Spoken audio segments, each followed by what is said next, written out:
Kuwait, overshadowed by escalating conflict between larger neighbors, stays stable amid parliamentary churn. The tiny producer of 3 million barrels a day of oil now heads for another early election. It held one in November 2016 after the Emir, Sabah al-Ahmad al-Jabr al-Sabah, dissolved parliament. It was the 7th snap election in a decade. Al-Sabah was reacting to demands that members of parliament be allowed to question cabinet ministers on controversial proposals, including reduced consumption subsidies for oil. Like all oil-dependent countries, Kuwait has budget problems from the collapse of crude prices in 2014. In its new political crisis, the cabinet resigned in anticipation of a November 1st vote of no confidence related to fiscal austerity. Al-Sabah accepted the resignations and reappointed the Prime Minister, Jabba al-Hamad al-Sabah. But there are calls from within Parliament, the National Assembly, for a new government.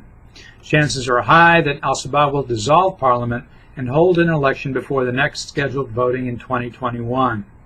Opposition politicians who boycotted 2 earlier elections participated in 2016 and now hold 24 of 50 National Assembly seats. But their goals and approaches to reform vary among several factions. Meanwhile, royalty rules. Notwithstanding an active and democratically elected parliament, Kuwait remains a monarchy. Its system tolerates protest but keeps it in the parliament and out of the streets. Change, including a long-planned increase in oil production capacity to 4 million barrels a day, happens slowly. Nearby, change rages, some dangerously. As the Emirates cabinet recycled, Saudi Arabia was blaming Iran for a missile launched from Yemen but destroyed en route to Riyadh.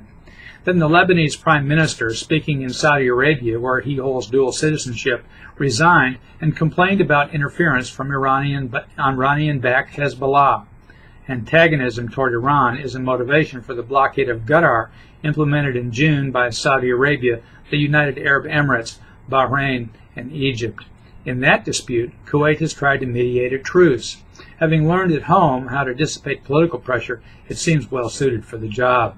I'm Bob Tippie, editor of Oil and Gas Journal, and that's the editor's perspective, appearing first in text at www.ogj.com on November 10, 2017.